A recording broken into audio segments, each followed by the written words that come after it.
Hallo und herzlich willkommen hier bei mir in Carinas Kochecke. Heute machen wir wieder das schnelle Sonntagsrezept und zwar eine leckere Wurstpfanne. Die habe ich gemacht, weil ich wieder Reste verwerten musste, die im Kühlschrank schon fast abgelaufen sind. Deshalb zeige ich heute dieses Rezept. Es geht super schnell und ist innerhalb von 20 Minuten fix und fertig auf dem Tisch. Wie ich das heute zubereite, na das zeige ich euch jetzt. Und dann würde ich einfach mal sagen, auf geht's!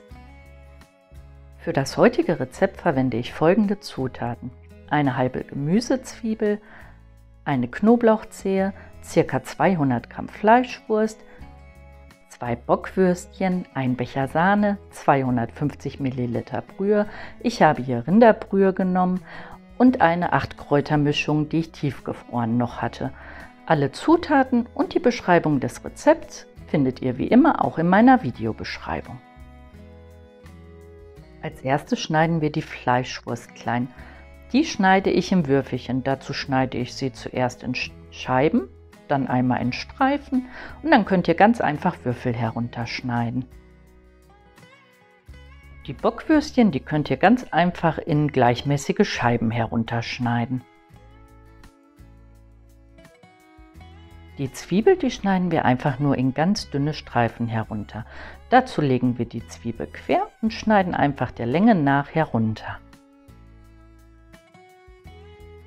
Jetzt erhitzen wir Öl in einer Pfanne auf mittlerer Stufe. Ich nehme hier Rapsöl, da es geschmacksneutral ist. Ihr könnt auch Sonnenblumenöl oder Olivenöl verwenden, ganz nach eurem eigenen Geschmack. In das erhitzte Öl geben wir dann zuerst die Bockwurst und die Fleischwurst, denn die wollen wir jetzt erst einmal richtig schön kross anbraten. Damit nichts verbrennt, solltet ihr gelegentlich durchrühren. Das Ganze dauert so circa 5 Minuten. Jetzt geben wir unsere fein geschnittenen Zwiebelstreifen dazu und verteilen diese gut in der Pfanne. Sie sollten jetzt mindestens für 3 Minuten richtig mitbraten, denn auch die sollen diesmal ein bisschen Farbe bekommen. Dabei immer wieder rühren, damit euch die Zwiebeln nicht anbrennen.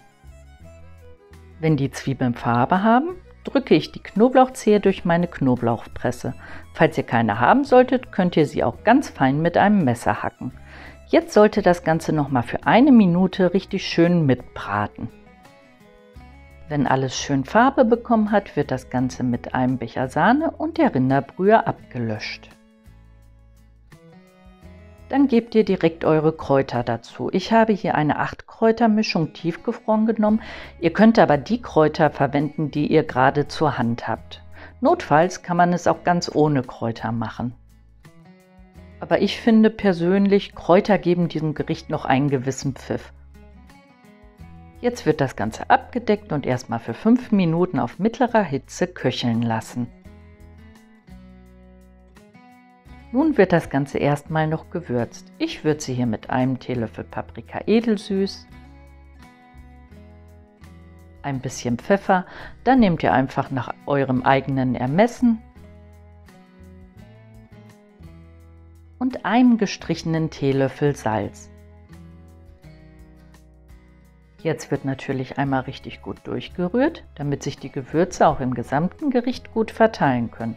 Und dann solltet ihr erst einmal abschmecken und gegebenenfalls nochmal nachwürzen, falls bei euch noch etwas fehlt.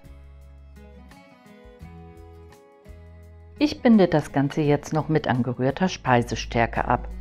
Falls ihr keine Speisestärke habt oder keine verwenden wollt, könnt ihr natürlich auch Soßenbinder nutzen. Aber ich bin ein totaler Fan von Speisestärke. Es geht ganz einfach. Einfach ein bisschen Speisestärke mit kaltem Wasser anrühren und nach in die kochende Flüssigkeit geben, bis die gewünschte Konsistenz erreicht ist. Meiner persönlichen Meinung nach ist Speisestärke deutlich ergiebiger als Soßenbinder und wenn man sie richtig anwendet, bekommt man nie Klümpchen. Und bei Soßenbinder habe ich immer so das Gefühl, dass da schnell die Klümpchen entstehen. Wichtig ist eigentlich nur, dass die Speisestärke mit kalter Flüssigkeit angerührt wird und in die kochende Flüssigkeit hineingegeben wird. Wenn die gewünschte Konsistenz erreicht wird, sollte man es noch für 2 bis 3 Minuten kochen lassen, damit sich der Geschmack der Speisestärke wieder verliert.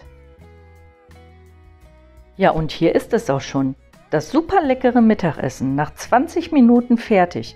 Einfach ein paar Kartoffeln oder Nudeln dazu und ihr habt ein super Mittagessen. Was will man mehr?